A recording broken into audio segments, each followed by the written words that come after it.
Bienvenue dans Capital Humain 3.0, le podcast qui explore les nouvelles façons de penser le travail, le leadership et la transformation des organisations.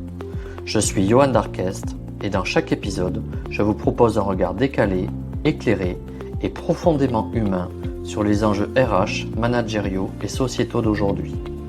Prêt à remettre du sens, de la conscience et de l'intelligence collective au cœur de nos pratiques? Alors c'est parti! Alors bonjour à toutes et à tous et bienvenue dans ce nouvel épisode de Capital Humain 3.0. Alors aujourd'hui, nous allons lever le voile sur une réalité souvent passée sous silence dans les organisations. Il s'agit de que se passe-t-il pour les rescapés du bureau, ceux qui restent après une crise, une fusion ou un plan de licenciement? Comment vivent-ils cette phase cachée du monde du travail? Et surtout, quel impact cela a-t-il sur l'engagement, le leadership et la performance collective? C'est tout l'objet de notre échange intitulé Les rescapés du bureau, crise, fusion, licenciement, l'autre phase cachée. Et pour en parler, j'ai le plaisir d'accueillir deux invités de marque aux approches complémentaires. Il s'agit de Caroline Diard, enseignante-chercheuse, spécialiste des transformations du management et du droit du travail, qui apporte une vision scientifique et prospective des mutations en cours, et Olivier Meyer, professeur et auteur, expert en stratégie et en management, qui explore la dimension humaine et organisation des crises. Avec eux, nous allons décrypter les mécanismes souvent invisibles vécus par les collaborateurs après des secousses organisationnelles et ouvrir des pistes pour inventer, ou plutôt réinventer, des formes de leadership plus humaines, capables de traverser l'incertitude. Caroline et Olivier, merci d'être avec nous aujourd'hui. Bonjour. Bonjour Johan. Bonjour Johan, merci de l'invitation. Et merci à vous, c'est un vrai plaisir et je pense qu'on va se régaler pendant une petite heure, ou peut-être un petit peu moins à peu près, sauf si vous êtes très bavard. Alors pour commencer, j'aimerais que vous partagiez chacun respectivement vos parcours respectifs et ce qui a forgé votre regard actuel sur le leadership et les transformations du travail. Alors désolé Olivier, mais je suis galant, je suis obligé de donner la parole à Caroline. Tout à fait. Merci Johan. Donc moi j'ai tout d'abord été responsable des ressources humaines, puis directrice des ressources humaines et consultante en ressources humaines dans des sociétés de haute technologie. Je suis maintenant professeure associée au département droit des affaires et management des ressources humaines à TBS Business School, mais je suis arrivée là un peu par hasard au détour d'une thèse de doctorat sur les facteurs d'acceptation de la vidéoprotection par les salariés. Mes thèmes de recherche sont essentiellement l'hybridation du travail et notamment la relation managériale qui évolue avec le rapport aux technologies. Et moi, donc, je suis Olivier Meyer, professeur des universités HDR au sein du laboratoire interdisciplinaire d'études du politique Hannah Arendt à Paris-Est, au LIFA, et président de l'observatoire ASAP, Action sociétale et action publique. J'ai fait donc ma thèse de doctorat et mon HDR sur les fusions-acquisitions, ce qui explique aujourd'hui un peu la thématique que nous allons traiter ensemble. J'enseigne la stratégie du management donc à l'université Paris-Est, Paris-Dauphine et Sciences Po Paris. Mes travaux portent sur les stratégies d'entreprise, le management et les apports de la sociologie à l'analyse des processus d'innovation et de changement. Et enfin, je suis chroniqueur économique à Zerfi Canal et à Harvard Business Review. Alors merci tous les deux pour cette belle présentation. Alors en préambule, alors je sais que vous travaillez ensemble et justement en préambule, j'aimerais bien vous poser la question de qu'est-ce qui vous a conduit justement à travailler ensemble sur le thème du syndrome du vivant. Alors là aussi, c'est une question de hasard, Johan. En fait, avec Olivier, on s'est rencontrés par hasard à un événement, un petit déjeuner qui était organisé par Harvard Business Review. Il se trouve que Olivier et moi, nous collaborons avec la revue pour écrire des tribunes. Et à l'occasion de cette rencontre, nous avons évoqué nos travaux communs sur le syndrome du survivant. Alors, à ce moment-là, en fait, on a décidé de faire une analyse croisée de nos terrains respectifs, de comparer nos résultats. Et nous avons rédigé un article académique et également 3 tribunes de vulgarisation sur ce thème qui paraît peu exploré. Ces tribunes ont été publiées dans Face au risque, Harvard Business Review et dans The Conversation. À travers l'analyse de ces 2 cas d'entreprise qui sont issus de secteurs d'activité complètement distincts, notre étude a mis en évidence que l'implication et l'information des collaborateurs dès les premières phases d'un projet de fusion-acquisition constitue un levier stratégique essentiel, tant pour assurer la réussite de l'opération que pour maintenir la cohésion d'un collectif de travail en renforçant le sentiment d'équité et de justice perçue grâce à une information transparente et comprise. Oui, exactement. C'est un peu comme ça qu'on s'est rencontrés. Nous poursuivons actuellement donc avec Caroline notre collaboration dans des revues scientifiques, parce que nous sommes aussi enseignants-chercheurs, et dans un projet d'édition pour l'année 2026 qui portera sur le droit et le management. Et naturellement, ma connaissance des fusions-acquisitions en lien avec ma thèse et mon HDR, donc qui est au cœur de mes recherches, ma sensibilité aux questions interculturelles se complète bien avec l'expérience de DRH de Caroline, qui a été une professionnelle avant d'être enseignante-chercheuse, et ses expertises dans le domaine du droit social. Alors, pour commencer, parce qu'on a évoqué la notion de syndrome du vivant, est-ce que vous pourriez nous expliquer, pour que les auditeurs comprennent, qu'est-ce que l'on entend exactement par ce syndrome du vivant? Alors, le syndrome du survivant, c'est évocateur de symptômes qui sont en fait identifiés après la Seconde Guerre mondiale auprès des rescapés de l'Holocauste. Dès les années 1980, aux États-Unis, des chercheurs, notamment on pense à Bruckner et Grover, dans les années 80-90, se sont intéressés à la situation des survivors. C'est un terme qui a été ensuite traduit en français par survivant, ce qui veut dire rescapé ou restant. Ce qui est décrit dans la littérature francophone dans les années 2000, c'est la notion de restant. C'est important de comprendre qu'un survivant, c'est quelqu'un qui reste dans l'entreprise. Et ça désigne des salariés qui vont ensuite continuer leur collaboration avec l'entreprise malgré un plan de sauvegarde de l'emploi. Alors, syndrome du survivant, ça touche des salariés qui sont restés en poste après une vague de licenciement ou après une crise majeure. C'est un phénomène, en fait, qui est un phénomène psychologique et organisationnel avec des effets multidimensionnels. Il ne s'agit pas seulement d'un sentiment de tristesse ou de culpabilité, c'est plutôt un bouleversement de l'identité professionnelle et de la dynamique collective et de la santé mentale des collaborateurs. Et pour compléter cette situation, si vous voulez, Johan, crée une véritable fracture, à la fois sur le plan identitaire et relationnel, dans la mesure où les salariés survivants se demandent souvent pourquoi eux ont été conservés, ce qui peut miner leur rapport au travail, leur rapport à l'organisation, naturellement leur rapport aux autres, et provoquer de ce fait une forme d'angoisse existentielle. Ils ressentent souvent une tension avec d'un côté une forme de loyauté envers l'entreprise qui les a quand même gardés, conservés, mais de l'autre, une souffrance liée à la perte de collègues proches qui souvent se trouvent en situation délicate sur le plan économique et financier. Et du coup, beaucoup de restants, beaucoup de survivants éprouvent alors de la culpabilité, se demandant pourquoi moi en fait, hein, et on a l'impression d'avoir trahi leur groupe d'appartenance, cette notion est importante. Cela peut donc fragiliser leur identité professionnelle et leur motivation.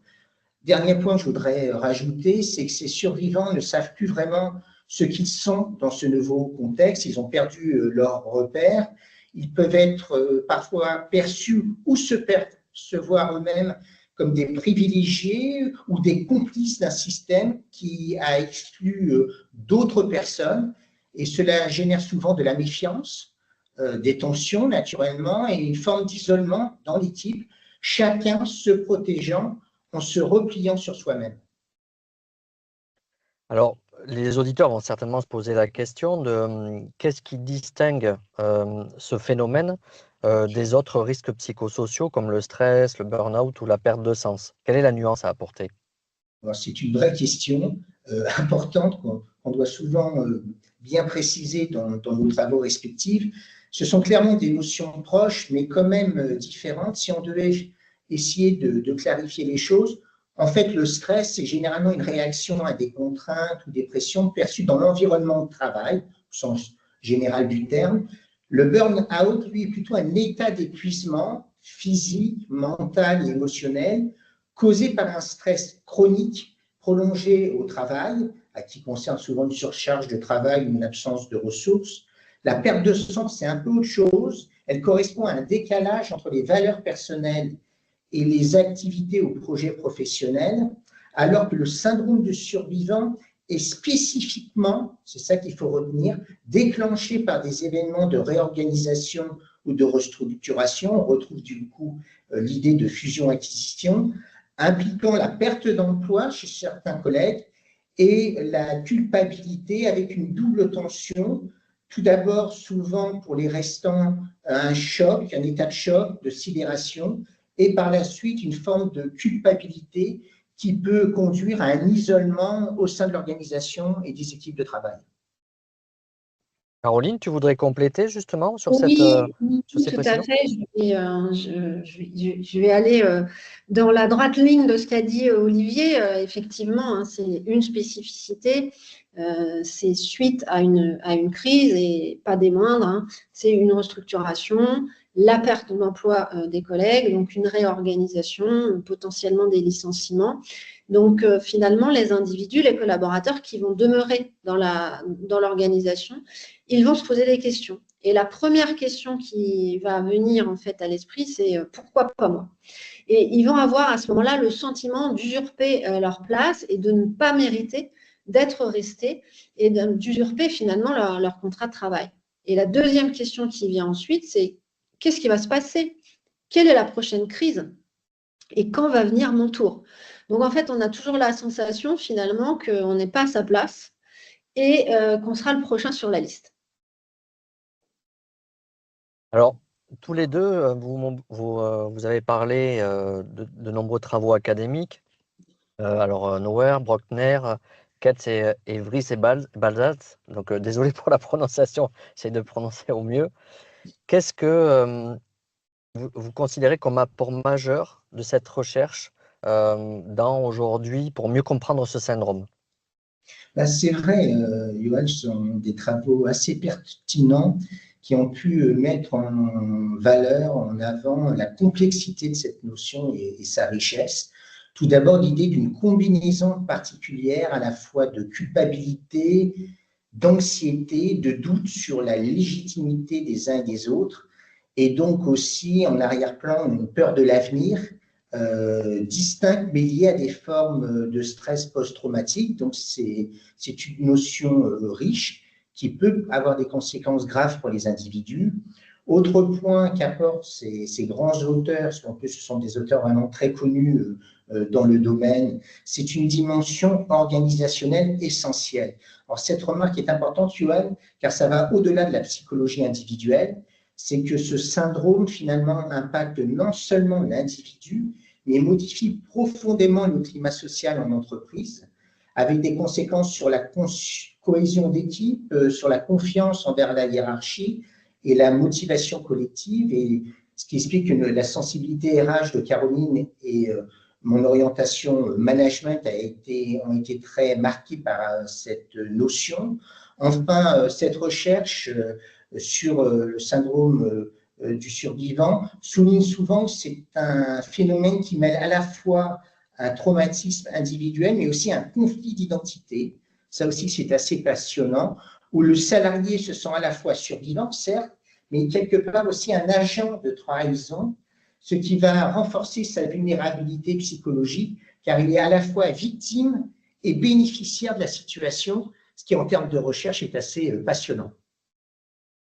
Alors moi, j'aurais une question complémentaire à vous poser. On a parlé de fusion, de restructuration, mais de plus en plus, il y a une tendance, moi je le constate dans mon quotidien, dans les entreprises à mission de service public, il y a de plus en plus un désengagement de l'État par rapport à des dettes, etc. Par contre, c'est beaucoup plus progressif, c'est peut-être moins soudain que un PSE ou des choses comme ça. Est-ce qu'on peut est-ce qu'on peut associer le syndrome du survivant à aussi une forme de désengagement du service public et donc de moyens et donc voilà, tout ce qui peut être associé à ça? Pour le coup, Johan, c'est très pertinent. En plus, je suis professeur d'université, donc fonctionnaire, donc j'ai pu observer beaucoup de collègues et d'amis qui travaillent pour l'État. Et ce que vous dites est très juste, car il faut savoir que le fonctionnaire en général ou les personnes dans le domaine du parapublic qui travaillent pour l'État sont très attachés à la notion de statut, à la notion de service public, à la notion de mission et de vocation. Et ce qu'on oublie souvent dans les débats actuels économiques et politiques, c'est qu'il y avait un contrat social, un contrat psychologique entre les salariés et l'État. Et l'idée était de dire, a priori, par rapport au privé, vous allez moins gagner, toute proportion gardée, mais il y a une promesse très forte qui est la sécurité de l'emploi, et c'est pour ça que vous vous engagez sur 40 ans. Et c'est vrai que les restructurations actuelles, la remise en question, partiellement ou brutale parfois, si je pense aux entreprises publiques, la Poste et autres, télécoms dans le passé, peuvent remettre en cause en fait ce contrat et à un moment donné interroger un certain nombre de collaborateurs sur leur légitimité, leur place, leur rôle et le sens accordé à leur travail dans le cadre de ces changements. Donc c'est très juste, c'est plus graduel, mais psychologiquement, ça peut être très pervers, car ça peut totalement déconstruire, déstabiliser la stabilité émotionnelle et psychologique des salariés.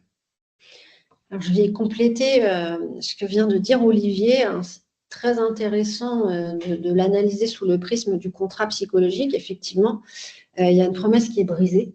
Quand il y a un désengagement de l'État, ce contrat qui était le contrat initial, finalement, on a des doutes et on peut se poser la question, tel un survivant, qu'est-ce qui va se passer pour la suite? Quel est mon rôle? Quelle est ma place? Quelle est ma légitimité? Alors, la différence avec des salariés du secteur public, c'est qu'on est uniquement sur le terrain du contrat social ou psychologique et pas du contrat de travail. Pour le coup, là, je mets ma casquette de juriste. Dans une entreprise, ce qui inquiète, c'est de perdre son contrat de travail. Puisque perdre son contrat de travail, ça veut dire se retrouver dans une situation de chômage, alors qu'il peut potentiellement, bien sûr, être indemnisé, mais ça ne dure pas 50 ans. Donc, il y a ça aussi dans une entreprise privée qui se rajoute à ce syndrome du survivant, c'est la peur d'être dans une précarité économique, qui n'est peut-être pas forcément la même préoccupation dans le service public, où on est plus sur une rupture de contrat psychologique, il n'y aura pas de rupture a priori de contrat de travail.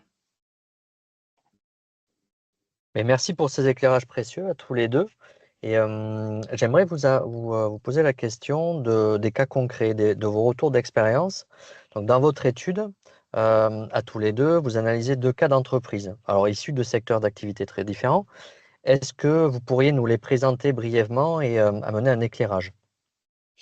Alors oui, Johan, alors moi pour ma part, en fait, j'ai utilisé une recherche-intervention, une étude de cas, qui est le cas d'une entreprise spécialisée dans la sécurité Internet, une entreprise européenne avec plusieurs structures en France. C'est une recherche-intervention qui s'est déroulée à l'occasion d'un rapprochement, donc rachat de plusieurs structures par cette entreprise européenne. Et on s'est intéressé en fait plus précisément au cas spécifique d'une entreprise reprise qui, au moment de la reprise, comptait 20 salariés. Alors moi, c'est un autre secteur, Johan. C'est dans le secteur plutôt industriel, hein, dans la mécanique plus précisément, une entreprise à dimension européenne, issue aussi de fusion-acquisition. Donc on retrouve derrière l'idée de restructuration par la suite, avec différentes filiales et sites géographiques. Il s'agissait également pour moi d'une recherche-intervention longue, d'environ 2 ans, hein, c'est ce qu'on appelle une approche longitudinale, avec un suivi des décisions et actions au cours du temps et plusieurs moments de visite sur place, hein, c'est ce qu'on appelle l'observation participante dans le jargon de la recherche, dans les différentes entités, sur différentes zones géographiques en tant que justement observateur participant. Et au-delà, naturellement, de la participation officielle à plusieurs réunions de décision, de pilotage, de coordination. Et il est clair aussi que les relations informelles avec la hiérarchie et les collaborateurs et l'étude des comportements réactions ont été, de ce point de vue, une expérience marquante, d'une grande richesse pour l'étude justement des réactions des restants face à des restructurations importantes. Et justement, dans cette logique, est-ce qu'il y a des témoignages ou des réactions de salariés qui vous ont le plus marqué? Alors clairement, c'est d'une richesse incroyable, Johan, hein. On pourrait presque en faire un film ou une vidéo. D'ailleurs, on en parle parfois en s'amusant avec Caroline, parce que visualiser ces expériences serait assez incroyable. Peut-être on le fera ensemble, hein, à l'avenir. Si je dois répondre là précisément à vos questions, moi, les deux profils, parce que ce n'est pas des individus, il y a plusieurs individus qui sont concernés, qui m'ont marqué, c'est d'abord les anciens. Quand je dis des anciens, c'était des gens, la cinquantaine confirmés, avoisinant les 60 ans, qui étaient des vieux de la vieille, comme on dit, avec des diplômes et des expériences marquantes, notamment dans le domaine de l'ingénieur, qui étaient perdus, en fait, désespérés, qui n'y croyaient plus. Il y avait une tendance un peu nostalgique dans leur discours, et ce qui conduisait à une forme de désengagement progressif, mais continu. En gros, ils n'y croyaient plus. Donc, il y avait ce qu'on appelle dans notre terminologie RH en recherche, une certaine forme de résistance passive, mais marquante, marquée par notamment un silence, mais qui en disait beaucoup. Et l'autre aspect, c'était plutôt des jeunes en situation, cette fois, de questionnement. Et les anciens n'étaient pas toujours en mesure d'y répondre, à fortiori la hiérarchie, qui ne trouvaient pas du coup aisément des relais d'information et des appuis relationnels et psychologiques, et qui étaient finalement condamnés à mener une stratégie plus personnelle, plus individuelle, pour mieux se protéger et suivre l'évolution. Donc, en fait, c'était deux formes de résistance, l'une plutôt passive, l'une plutôt active, en regardant peut-être un peu à l'extérieur, hors de l'organisation, mais qui traduisait une certaine forme de désarroi. Et toi, Caroline, qu'est-ce que tu pourrais nous dire justement par rapport à ces témoignages, ces réactions? Alors moi, ce qui m'a marqué dans l'entreprise, hein, qui a été rachetée, c'est qu'il y avait une forme de traumatisme, hein, pour les salariés, qui a été amplifiée par une situation, on va dire, rocambolesque et dramatique. En fait, l'entreprise qui avait été rachetée avait été créée par deux dirigeants fondateurs. Et après le rachat, les deux dirigeants fondateurs avaient été repris au même titre que les autres salariés. Ils avaient obtenu des postes de direction. Tout avait été négocié dans le contrat de rachat. Et en fait, un vendredi soir, ils ont été convoqués publiquement. Donc, ça a été très traumatisant, pour rendre les clés de bureau, ordinateur et clés de voiture de fonction. Et ils ont été en fait mis à pied, puis licenciés. Donc, ça a été le double effet traumatique de cette expérience-là. Il y avait déjà le traumatisme d'un rachat, d'un déménagement, d'une incertitude, de départ de collègues. Et là, les deux dirigeants historiques qui sont priés de prendre la porte, ça a été quelque chose, moi, je n'oublierai jamais. Donc, plusieurs salariés, en fait, ont été tellement traumatisés qu'ils ont préféré démissionner, tourner la page, partir faire autre chose. Et certains qui étaient peut-être plus aguerris à la voie contentieuse ont choisi de porter l'affaire devant le Conseil des prud'hommes. Alors, est-ce que vous observez des similitudes dans ces deux cas ou des différences? Alors, on a fait en fait un travail avec Olivier, puisque le travail d'écriture finalement a consisté à tirer un fil rouge, à dégager une problématique commune et un prisme en fait d'analyse commun aux deux cas.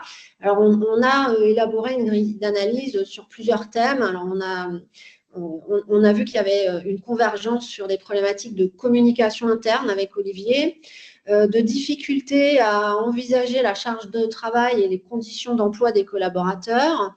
Dans les deux cas, on a des effets psychosociaux, une évolution de la dynamique du groupe et des relations interpersonnelles, des problèmes au niveau représentation du personnel et des dialogues social et peut-être des carences ou un manque de transparence.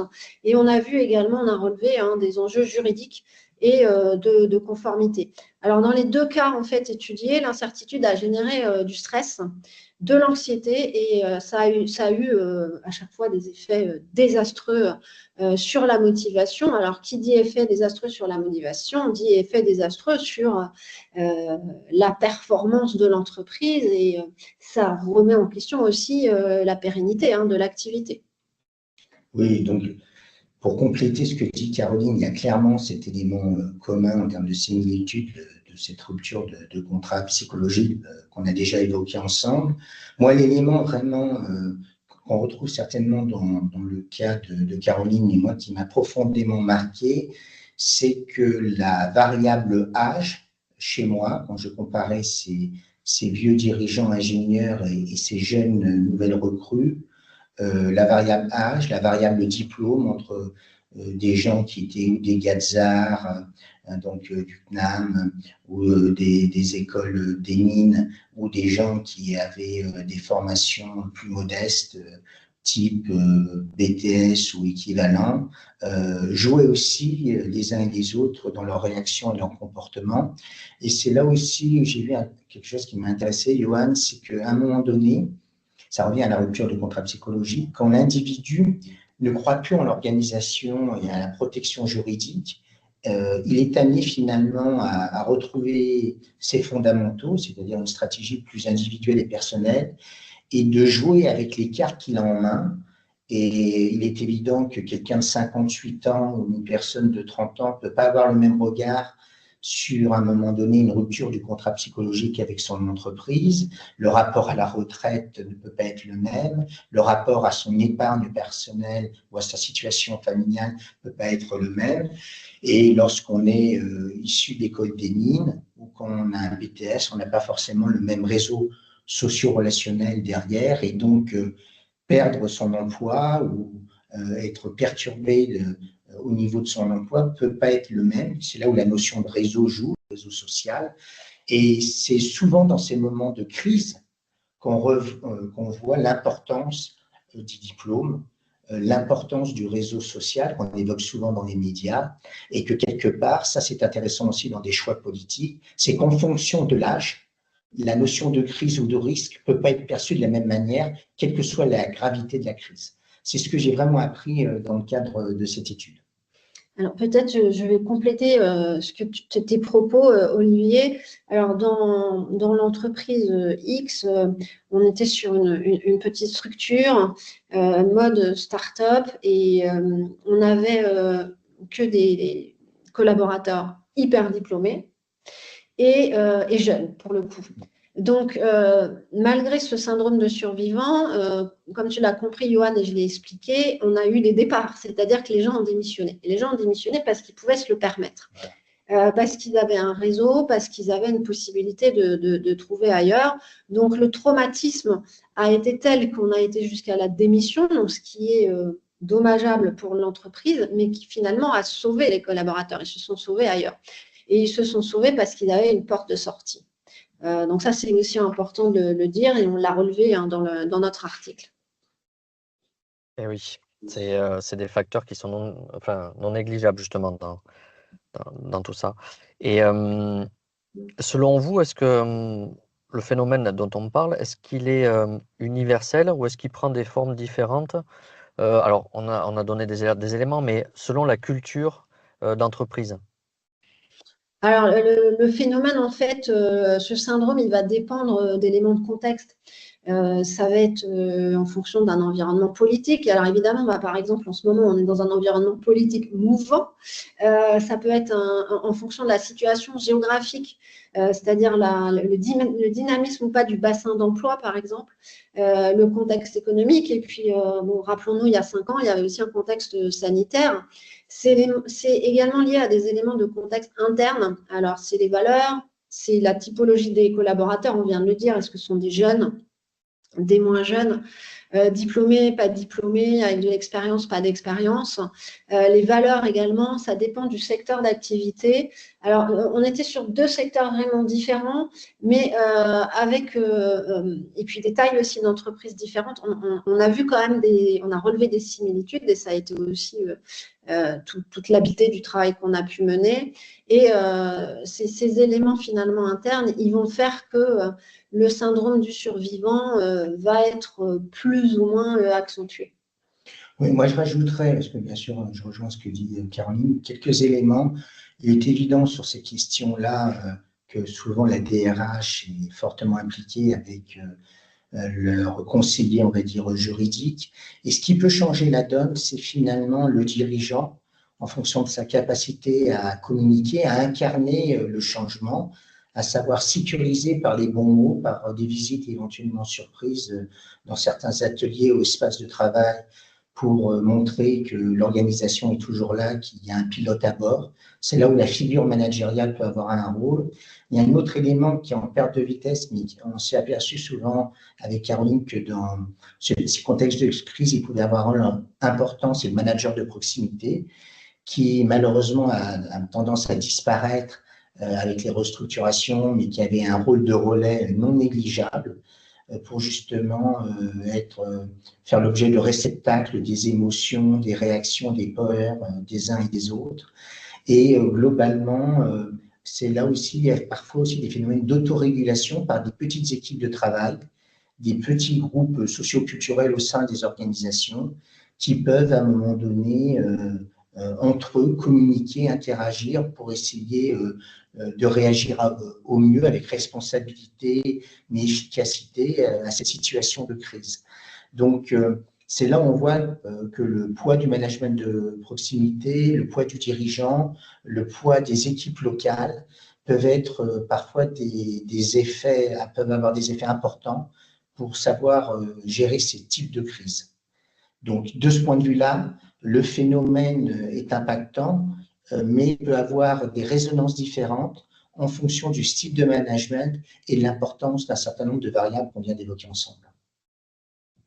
Alors, si on se concentre justement maintenant sur la performance individuelle des salariés, est-ce que vous avez pu mesurer les effets du syndrome du survivant, justement? Alors, mesurer, c'est peut-être un grand mot. On n'a pas été sur une mesure quantitative, c'est plus sur, on a fait du quali. Le quali, c'est du domaine de la perception en fait et des impressions. Alors, moi, j'ai noté ce sentiment permanent d'incertitude, des troubles du sommeil, de l'irritabilité en fait qui était rapportée par les collaborateurs, difficulté à se concentrer et difficulté à se positionner, à prendre des décisions. Et tout ça, finalement, ça va engendrer une baisse de motivation, un manque d'implication et malheureusement pour un DRH, un taux d'absentéisme qui va s'envoler et aussi un turnover qui va exploser. Moi aussi, là, je rejoins les propos de Caroline. Quand moi, j'avais fait mes codages pour mes travaux, j'avais retenu aussi 3 principaux mots-clés. Une détérioration de la santé mentale avec toutes les implications que ça peut avoir pour les individus, une baisse de motivation à un moment donné qui peut conduire, comme le disait Caroline, à des départs ou à déjà de l'absentéisme ou du turnover, et une baisse d'engagement. Et il faut comprendre aussi que ça peut avoir des répercussions naturellement dans l'entreprise, mais aussi en dehors de l'entreprise. C'est ce qu'on avait vu avec Caroline, c'est parce qu'à un moment donné, ça touche la sphère familiale des différents collaborateurs, ce n'est pas négligeable.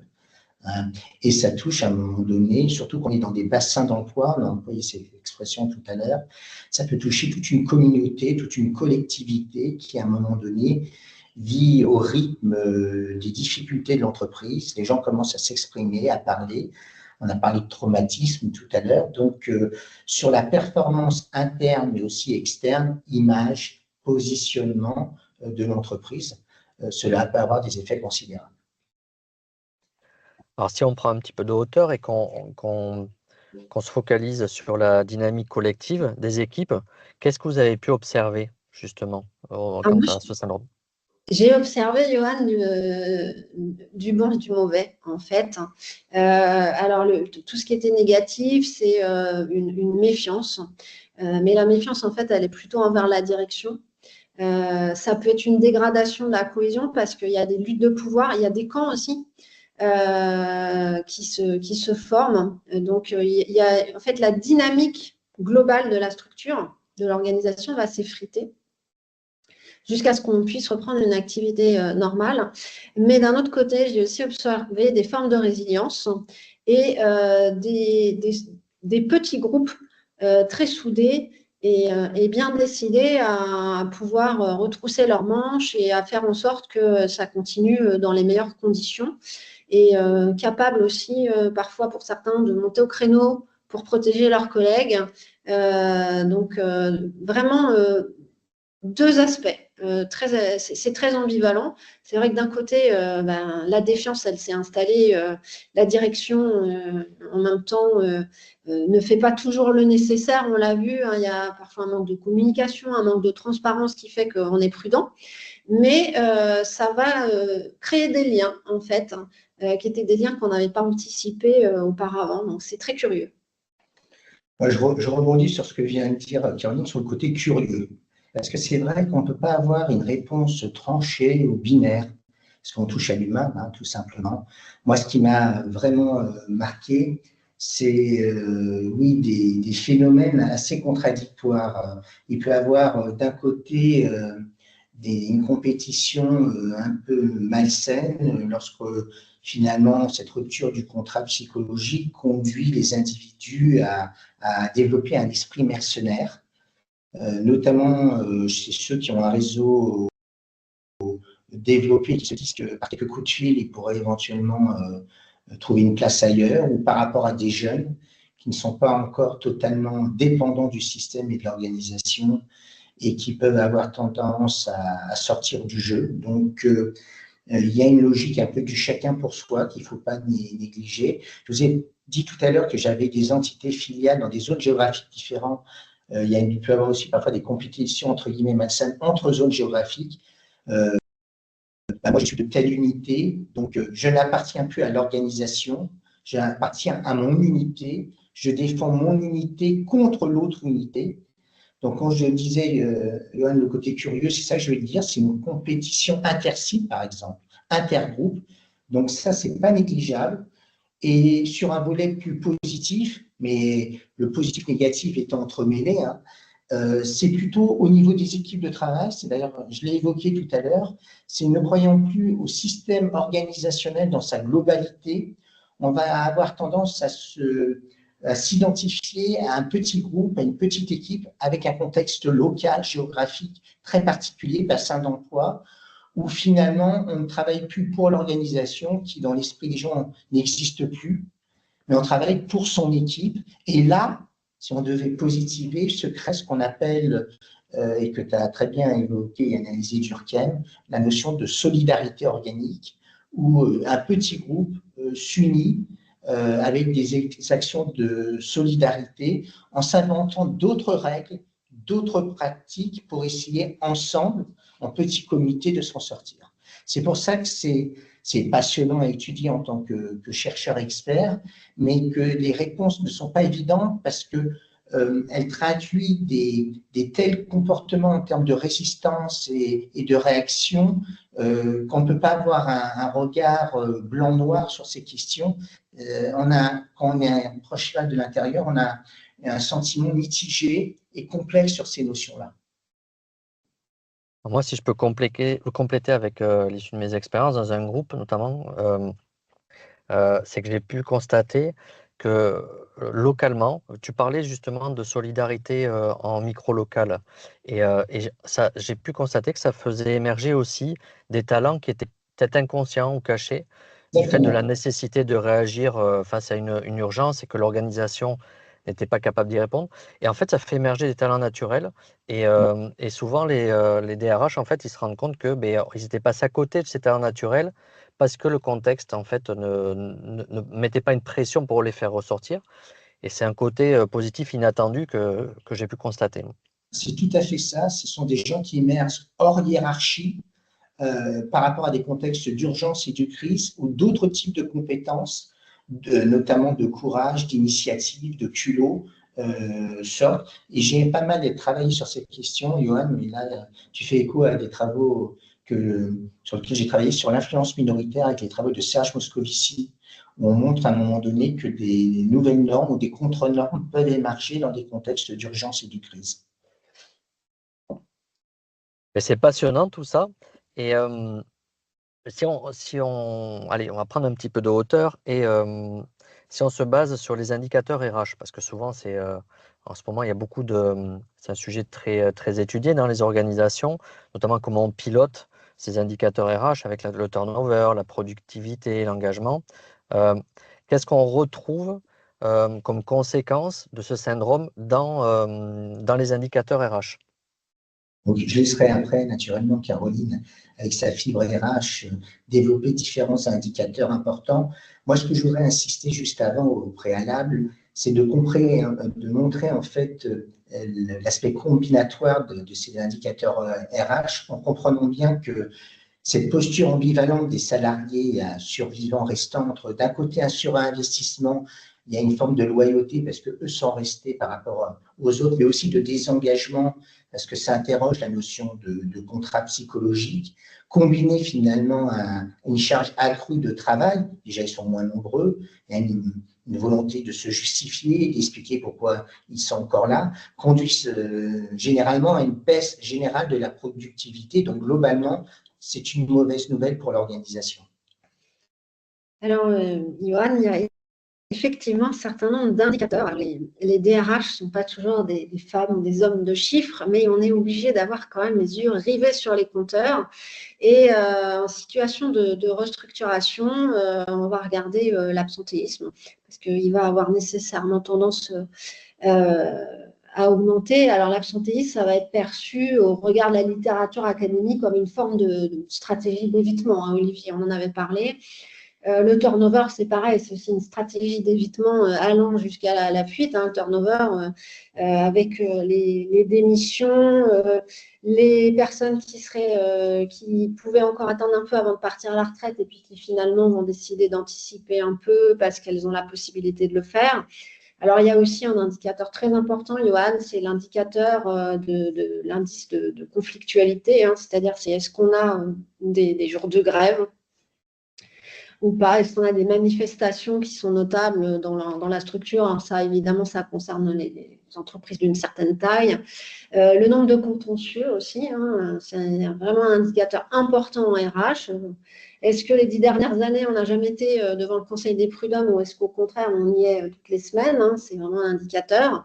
Et souvent, en période de réorganisation, de restructuration, bah, ça va augmenter le nombre de contentieux nécessairement. Et aussi, alors un sujet hein, sur lequel j'ai toujours été très attentive quand j'étais praticienne RH, c'est les accidents du travail. Alors, les accidents du travail, on les voit comme des accidents physiques, donc ça peut traduire aussi un stress, une fatigue, etc. Mais on peut avoir aussi des accidents du travail avec des malaises qui seraient justement consécutifs de cette anxiété généralisée dans les entreprises. Donc, ce qui est important, c'est que derrière ces chiffres et ces indicateurs, il faut mettre en place des process pour essayer d'anticiper tout ça et surtout s'entourer des parties prenantes. Hein. Alors, sur les accidents du travail, ben, c'est les parties prenantes, c'est la médecine du travail, l'inspection du travail, le CSE. Donc, c'est important d'avoir des points d'appui et de ne pas t'isoler dans cette période qui est difficile. Alors, pour rebondir sur ce que tu dis, Caroline, moi je me suis rendu compte qu'il y avait finalement très peu d'organisations qui mesuraient le coût de désengagement du personnel. Et justement, on peut arriver avec, alors, je ne sais pas si vous connaissez l'IBET, l'indice de bien-être au travail, mais on peut arriver à sortir des coûts de désengagement. Et souvent, dans les analyses financières, ça ne ressort pas.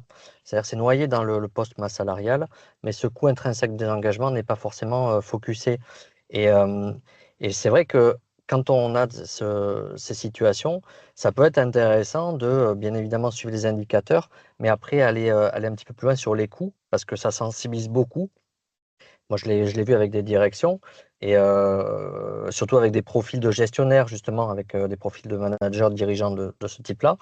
Donc, c'est vrai qu'aujourd'hui, ce n'est pas encore rentré dans les mœurs d'avoir en compte analytique le poste coût du désengagement. Alors, je ne sais pas ce que vous en pensez, mais peut-être ça pourrait être une clé aussi. Alors, il y a des chercheurs qui sont spécialisés. J'ai notamment travaillé avec une collègue sur les coûts cachés. Donc, effectivement, dans une situation de restructuration, il y a nécessairement des coûts cachés. Et ces coûts cachés, en fait, sont le pendant de toute une série de risques qu'on peut cartographier. Alors, il y a des risques de contentieux, des risques d'accident du travail, on l'a dit, des risques de démission, des risques de sous-performance, il y a des risques de conflit. Il y a beaucoup de risques juridiques aussi qui peuvent coûter très cher, hein, parce qu'à un moment donné, si un salarié se sent harcelé, ben, il peut aller saisir la juridiction prud'homale. Un salarié qui ne va pas être protégé parce que finalement, comme on est en période de crise, on considère que tout le monde se porte bien et va essayer de réagir, et ce n'est pas vrai. On ne fait pas attention aux signaux faibles et finalement, on contrevient à l'obligation légale de sécurité, hein, qui est l'article 41-21 du Code du travail, et on risque des poursuites. Tout ce qui est rupture abusive du contrat de travail, par exemple, ce qui s'est passé avec les deux dirigeants, hein, le problème que j'ai évoqué, bon, bah, évidemment, il y a eu un contentieux prud'homal, ça a ensuite coûté très cher à la structure. Donc ça c'est des coûts, c'est financier, mais derrière ça, le traumatisme de voir deux dirigeants débarquer un vendredi soir, bah, c'est un climat social derrière qui est délétère. Ça peut aussi avoir des coûts cachés en termes d'image de marque. Notamment à l'ère des réseaux sociaux, parce que des salariés qui sont malmenés dans une structure, qui voient un licenciement comme ça, manu militari, un vendredi soir, ils vont nécessairement en parler à quelqu'un. Alors, s'ils en parlent chez eux, entre la poire et le fromage, ça ira. S'ils commencent à en discuter sur des réseaux sociaux, et LinkedIn notamment, c'est clairement un coût caché, enfin, en tout cas, un coût qui n'est pas identifié. Alors là, vraiment, je vais rebondir sur ce que dit Caroline, parce que je pense que l'époque a changé et donc il est évident que les phénomènes de désengagement et des sources de coûts, sources de risques, mais là, l'ampleur du phénomène a radicalement changé de par la médiatisation de ces phénomènes. On pense tous aux réseaux sociaux, on pourrait penser aussi aux des phénomènes d'enregistrement, ni vu ni connu, par smartphone, de discussions, de rencontres, des photos, des visionnages qui peuvent en fait donner des preuves demain sur des aspects juridiques et énormément déstabiliser l'organisation et le management. Il y a aussi une évolution très nette venue des États-Unis sur le métier de journaliste. On a de plus en plus des journalistes d'investigation, en tout cas ceux qui resteront sont souvent des journalistes d'investigation.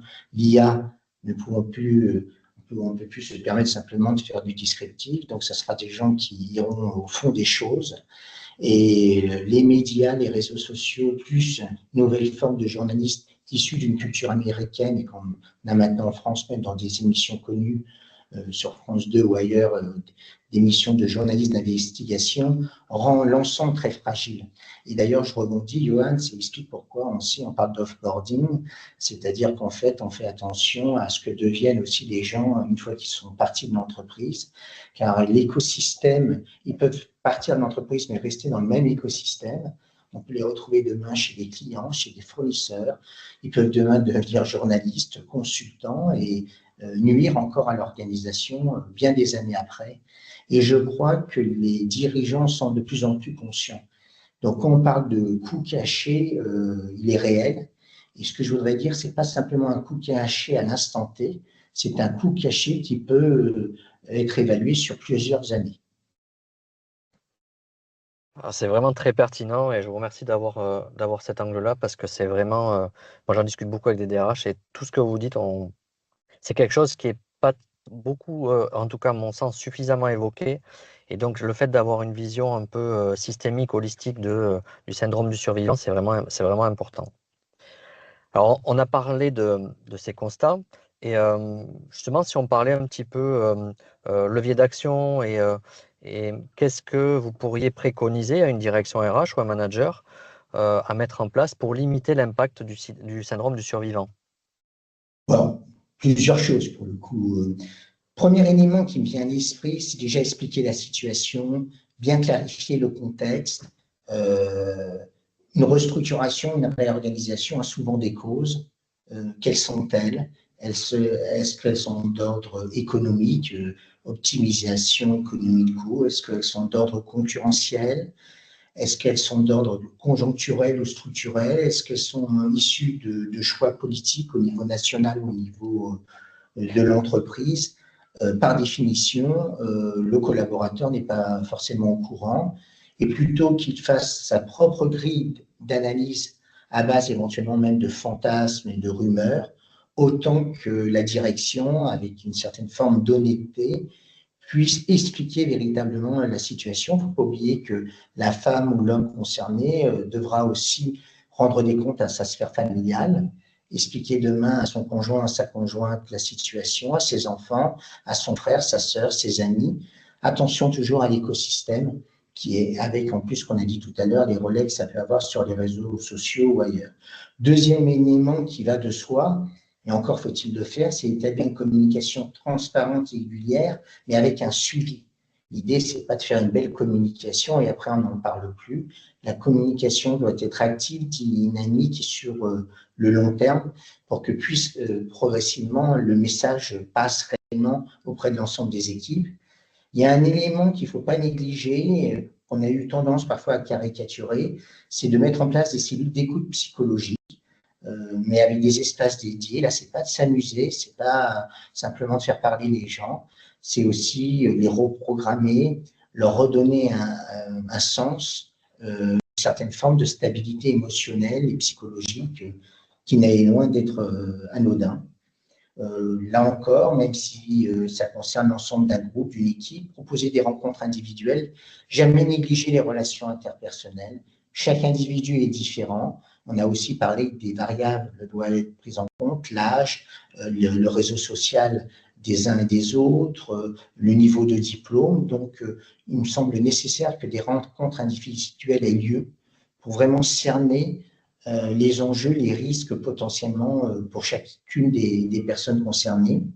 Sur un plan plus dynamique et positif, Johan, parce qu'il faut rester positif, il faut remettre l'ensemble des restants, des survivants en ordre de marche et donc essayer autant que faire se peut de valoriser leur contribution, si possible dans le cadre de projets communs et fédérateurs, qui soient d'ailleurs sur le long terme, pour pouvoir en fait que ceux qui sont restés puissent véritablement se remobiliser et avoir une vue d'ensemble sur l'avenir de leur organisation. Et enfin, ne jamais oublier le rôle et l'importance des managers, qu'il faut aussi aider. Ce ne sont pas des surhommes ou des surfemmes, entre guillemets. Il faut donc aussi les former, les aider et les accompagner dans une tâche qui est souvent délicate.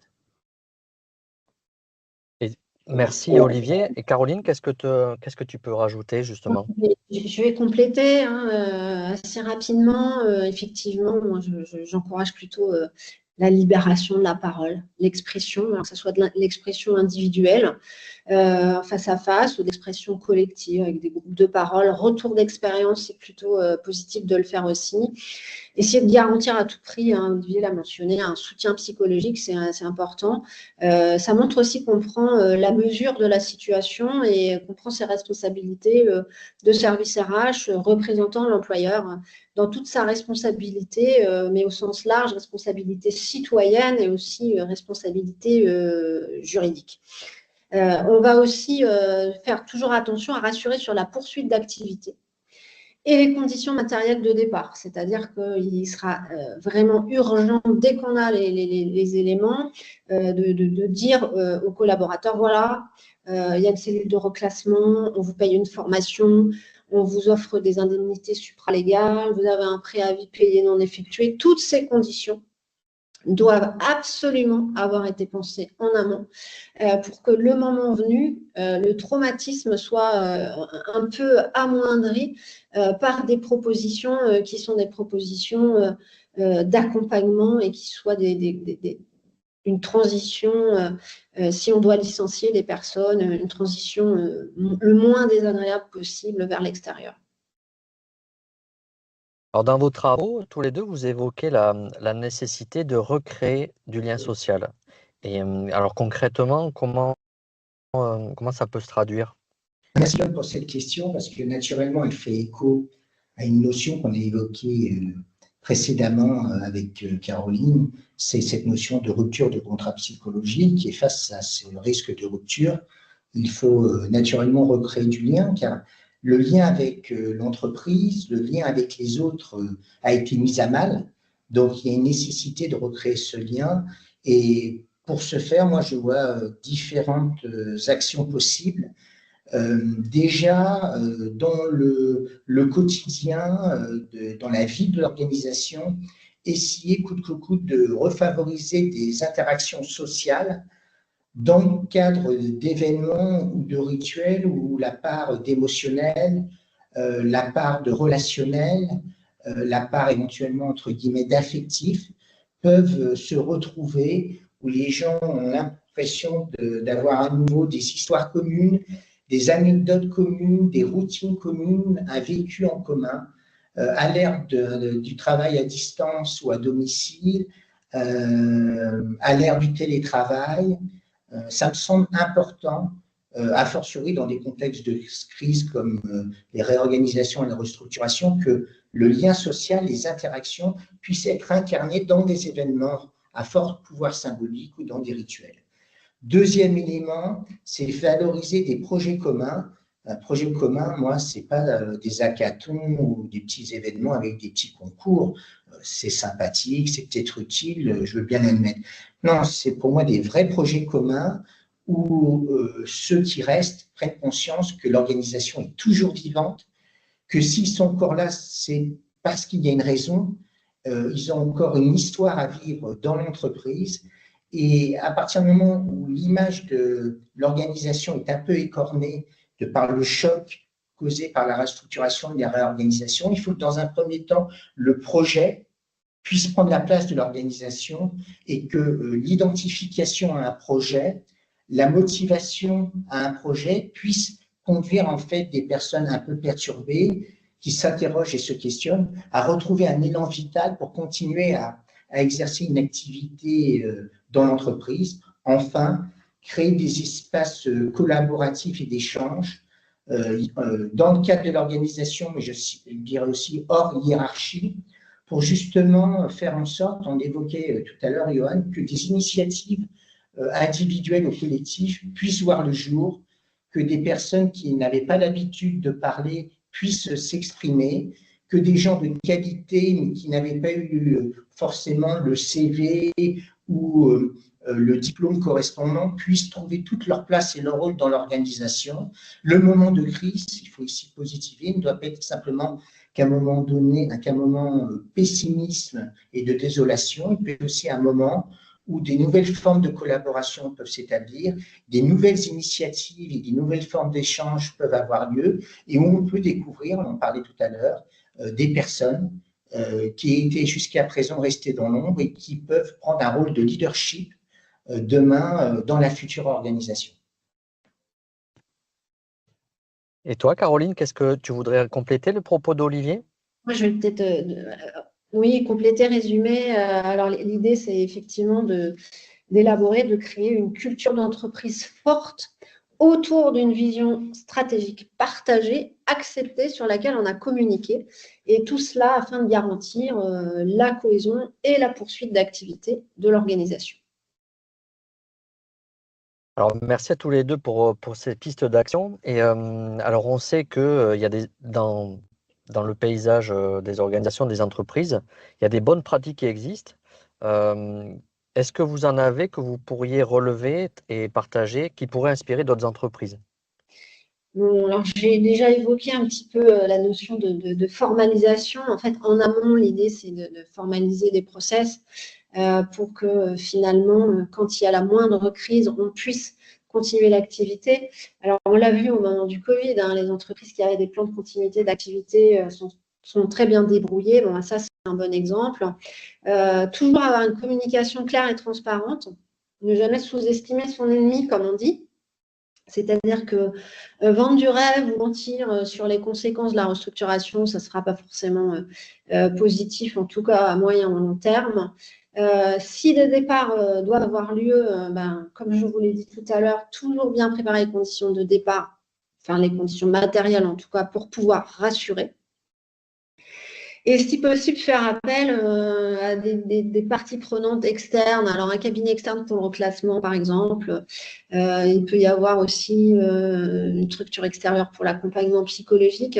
Ça peut être bien d'avoir un tiers qui intervient pour éviter le huis clos, en fait, dans des situations assez anxiogènes. Alors, je partage naturellement ce que vient de dire Caroline. Je rajouterai, Johan, deux éléments. Tout d'abord, ça j'y suis sensible pour l'avoir vu sur le terrain. Un manager n'est pas un super-héros, hein, j'insiste, c'est aussi une femme ou un homme qui peut aussi douter, se questionner. Et donc, la formation des managers, notamment des managers de proximité ou des managers intermédiaires, me semble très important, notamment dans ces situations d'urgence et de crise. Et je voudrais insister aussi sur un autre point qui me semble très important, c'est l'implication et la valorisation des survivants ou des restants dans le cadre de projets. J'en vois trois qui me semblent intéressants, soit des projets à fort impact économique où le rôle, la présence du survivant, du restant est acté et valorisé dans le cadre des projets de développement d'activités, de nouveaux produits ou d'innovation. C'est-à-dire que la valeur du salarié, du collaborateur est directement prise en compte dans un projet à forte création de valeur économique ou financière. Premier type de projet. Et un deuxième type de projet qui marche vraiment bien, où d'ailleurs des personnalités un peu iconoclastes peuvent trouver tout leur rôle et leur poids, notamment en raison d'expériences personnelles presque intimes. Ce sont des projets de solidarité organique. Il y a des projets tout à fait nobles et estimables, notamment liés à l'handicap, qui concernent naturellement toutes les organisations et des gens dans des drames personnels, dans des expériences de vie, peuvent apporter une sensibilité, une expérience et un soutien tout à fait intéressant et important à des collaborateurs de l'entreprise qui sont confrontés à ces phénomènes d'handicap. Et un dernier point qui revient là à la notion d'offboarding, d'écosystème et de réseaux sociaux qu'on évoquait tout à l'heure avec Caroline, c'est des projets à fort impact symbolique cette fois, liés au phénomène d'image et de réputation. Et parfois, il peut y avoir des leaders auxquels on ne pensait pas forcément, anciens ou jeunes, qui peuvent avoir valeur d'exemple en devenant des ambassadeurs ou internes, exemplarité, ou externes, représentation, pour finalement véhiculer, diffuser le message de la direction de la hiérarchie, mais peut-être avec un ton plus intime, plus personnel et plus expérientiel, qui peut parfois même avoir plus de portée, d'impact que le discours officiel de l'organisation. Alors à l'inverse, est-ce que vous avez identifié des écueils qu'il faudrait absolument éviter dans la gestion des restructurations, justement pour ne pas aggraver ce syndrome du survivant? Alors effectivement, il faut absolument éviter de cacher ou de modifier des informations. Tout mensonge sera reproché par la suite au service RH ou à la direction.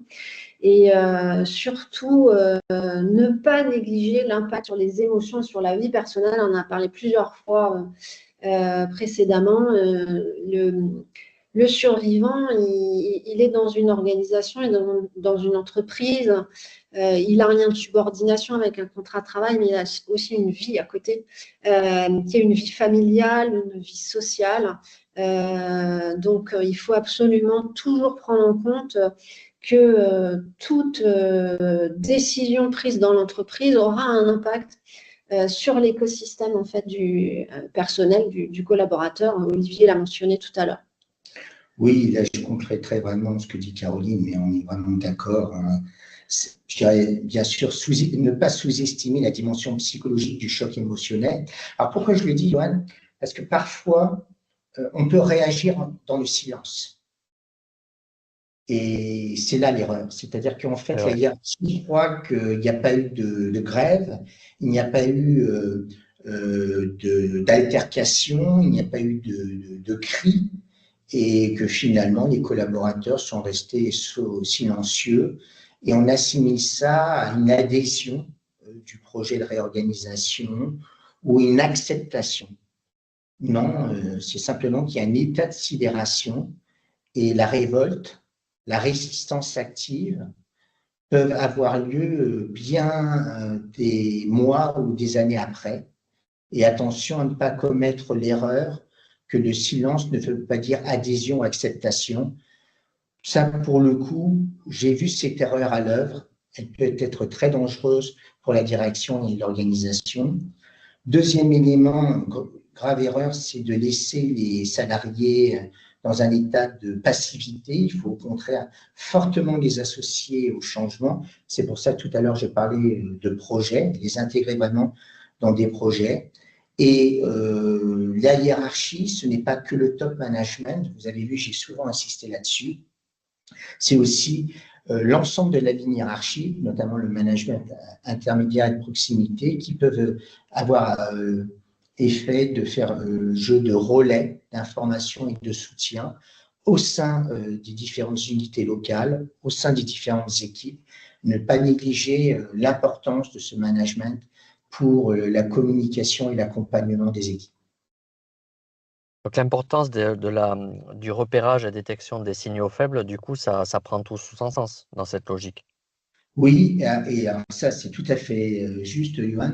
Et donc même la notion de signaux faibles, le signal faible peut être, il y a des fois des éléments anodins, c'est-à-dire une personne qui parlait beaucoup et du jour au lendemain reste très polie mais ne parle plus. Ou une personne qui était très vivante et toujours amenée à plaisanter, et du jour au lendemain à une tonalité plus sobre, ou une personne qui n'était jamais malade et même elle est légèrement malade. Elle s'est absentée que 2 jours, ça paraît éventuellement anodin, cela ne l'est pas. Pour avoir souvent parlé avec des consultants, notamment dans des contextes de crise, ce qui est anodin ne l'est pas. Ce qui relève du point aberrant et qu'on pourrait du coup laisser de côté ou minimiser ne l'est pas. Ce sont souvent révélateurs de, pas cette fois de coups cachés, mais de réactions cachées, souvent négatives. Le modèle d'Hirschman l'a très bien montré. La révolte ne passe pas que par The Voice, il peut passer par d'autres formes de résistance passive qui s'expriment après, bien des années après, dans le cas éventuellement de fuite dans la presse, par exemple. Donc, faisons attention à tout signe extérieur qui n'est pas totalement en accord avec ce qui se passait juste avant la crise. Même si à l'instant T, l'impact pour l'organisation reste a priori minime. Alors, pourquoi justement, à la faveur de tout ce qu'on vient d'échanger, et pourtant on sait que le contexte s'y prête, mais pourquoi le syndrome du survivant, il reste encore-t-il un peu étudié dans les sciences de gestion par rapport aux enjeux financiers et aussi stratégiques des restructurations? Oui, alors là, Yoann, tu poses une question qui est au cœur de nos réflexions depuis bien longtemps avec Caroline. L'explication, lorsqu'on est dans un modèle d'enseignant-chercheur, on le comprend bien, c'est que les sciences de gestion, historiquement, ont privilégié les approches quantitatives, stratégiques ou financières. On était dans un modèle plutôt instrumental, un modèle plutôt rationaliste, à base de mesures, à base de chiffres, à base d'indicateurs. Et finalement, on s'aperçoit bien, au regard de notre discussion, que le syndrome du survivant implique des dimensions psychologiques, sociales, humaines et organisationnelles qu'il est difficile d'étudier de manière isolée, ce qui demande une approche interdisciplinaire. Et comme par hasard, Caroline et moi incarnons un peu cette interdisciplinarité. Bien sûr, Caroline est aujourd'hui enseignante-chercheuse en sciences de gestion à TBS School, mais n'oublions pas qu'elle était DRH et elle a une fibre naturelle dans le domaine du droit social, donc droit et social. Et moi, dans mon parcours personnel, bien sûr, je suis identifié dans le champ des fusions-acquisitions, mais dans le cadre ne serait-ce dans ma thèse, j'ai beaucoup mobilisé les travaux de Serge Moscovici. Donc, j'ai fait appel à la psychologie sociale, j'ai fait appel au rapport entre majorité et minorité. C'est pour ça que tout à l'heure, Yoann, je parlais d'influence minoritaire. Et donc, je pense aussi que les deux personnes que tu as invitées aujourd'hui à ton émission sont certes des gestionnaires, mais qui sont aussi quelque part un peu aussi atypiques, car dans nos travaux et notre expérience respective avec Caroline et moi, on a intégré dès le départ d'autres disciplines, ce qui explique aussi qu'avec Caroline, on s'est vraiment retrouvé sur le syndrome du survivant, parce que ça fait appel à différentes sensibilités qu'on a pu nous expérimenter dans nos travaux et expériences personnelles. C'est ce qui fait bouger les lignes, justement d'avoir cette complémentarité et ces différents parcours. Et c'est vrai que le domaine académique en a besoin justement de cette pluridisciplinarité. Je trouve ça vraiment intéressant, vos synergies à tous les deux. Oui, Caroline, tu voulais? Oui, ce qui est intéressant, c'est effectivement de croiser les points de vue et les disciplines, et surtout sur un thème comme le syndrome des survivants, parce que c'est vraiment un syndrome qui va avoir une application multidimensionnelle. On a vu, on a pu faire une approche par les risques, on a fait une approche juridique, on a une approche psychologique, sociale, etc. Donc, c'est vraiment très pertinent. Bon, après, c'est très peu exploré dans la littérature, malheureusement. Alors, pourquoi? Parce que c'est compliqué de saisir des émotions pendant des périodes qui sont des périodes critiques pour les organisations. Et c'est finalement un terrain difficile d'accès. Donc, à moins de faire de la recherche-intervention, c'est compliqué de faire des études sur le sujet. Alors, justement, si on poursuit cette logique de synergie, d'ouverture des frontières, de travailler en complémentarité, comment on peut faire mieux dialoguer la recherche académique avec les bonnes pratiques RH du terrain et les obligations légales sur ce sujet? Alors, la recherche-intervention, en fait, la particularité, c'est que c'est une approche participante. Donc ça, c'est l'idéal finalement. Le chercheur, il a une posture de consultant dans la structure. Donc, il peut proposer de conduire des entretiens, souvent qui sont semi-directifs, qui sont construits à partir d'un guide d'entretien.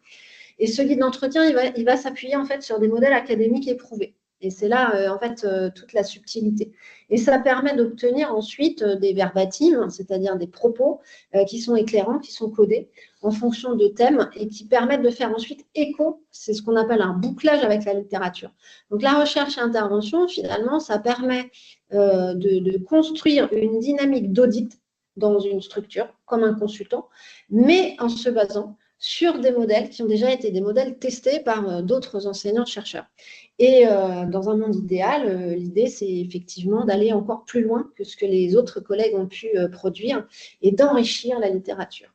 Oui, c'est vrai qu'on est amené avec Caroline à beaucoup recourir à la recherche-action participative qui présente pour nous beaucoup d'avantages. Tout d'abord, bien sûr, comme Caroline l'a rappelé, recueillir des données qualitatives fiables, comme les verbatims, et où que l'on va contrôler et valider via des systèmes de triangulation, et en même temps d'engager les parties prenantes dans la mise en œuvre concrète des préconisations. C'est pour ça souvent, Johan, on parle de co-construction, et c'est pour ça que le chercheur, tel qu'on l'entend, est aussi une sorte de chercheur consultant, de chercheur intervenant.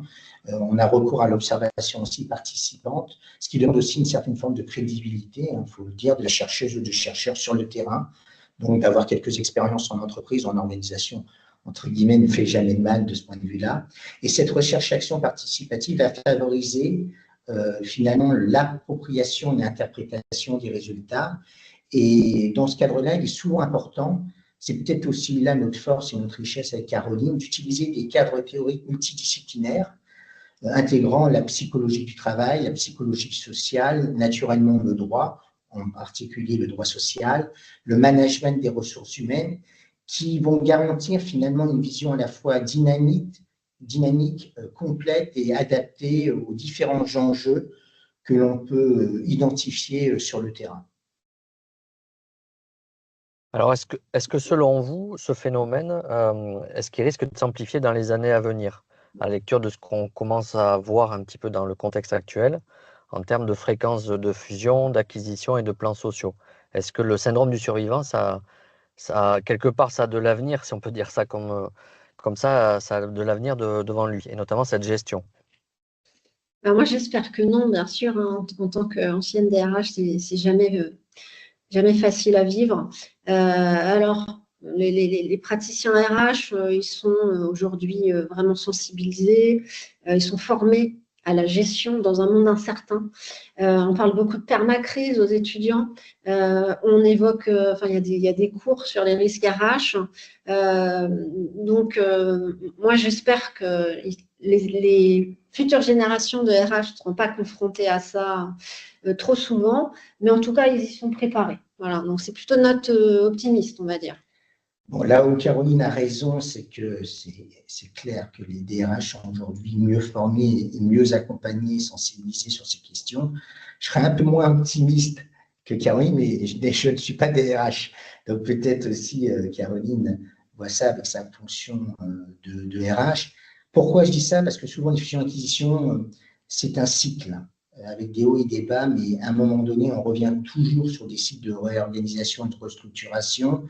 C'est pour ça qu'on emploie aujourd'hui la notion de transformation organisationnelle, qui est souvent liée en fait à des changements économiques, technologiques et réglementaires qui poussent les entreprises à se restructurer pour rester compétitives. Et dans ce contexte, les fusions-acquisitions que je connais bien sont souvent utilisées comme des leviers pour gagner en compétitivité, accéder à de nouvelles compétences ou à s'adapter à des enjeux de durabilité.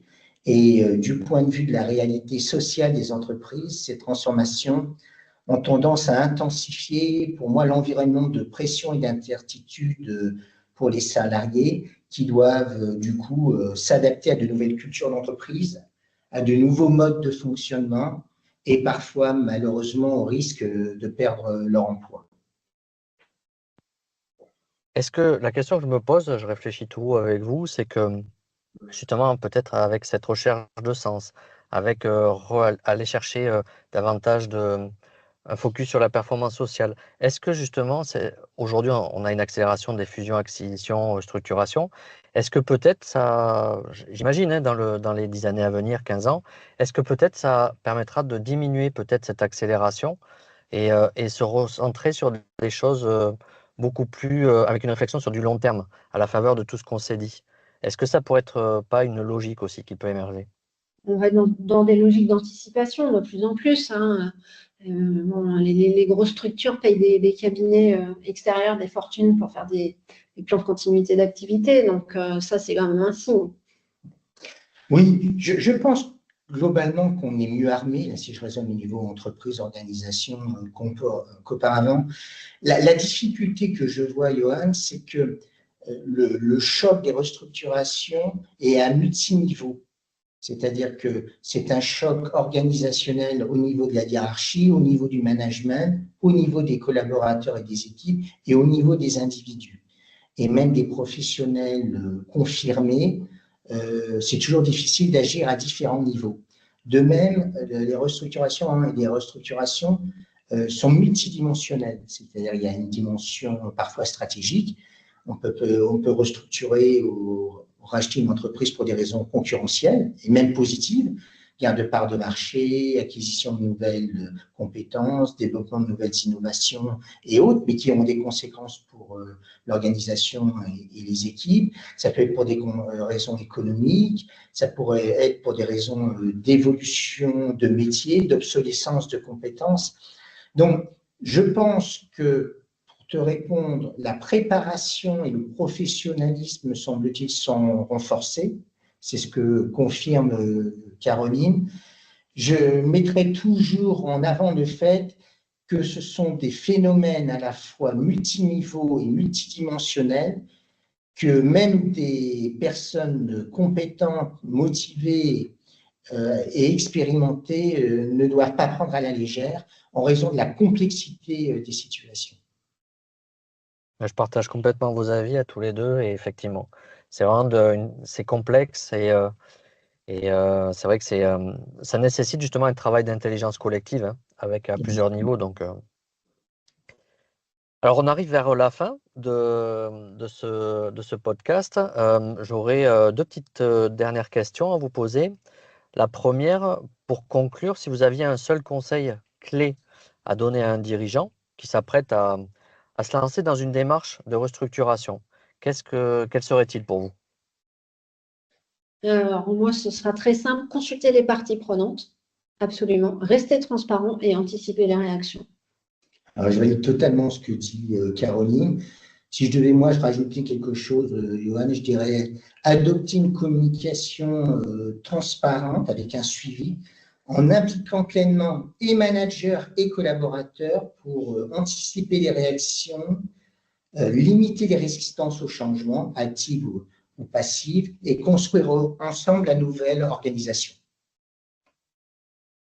Et alors, je pense qu'à la lecture à l'écoute de ce podcast, beaucoup vont vouloir retrouver un petit peu vos travaux, les lectures et les ressources pour aller un petit peu plus loin sur le sujet.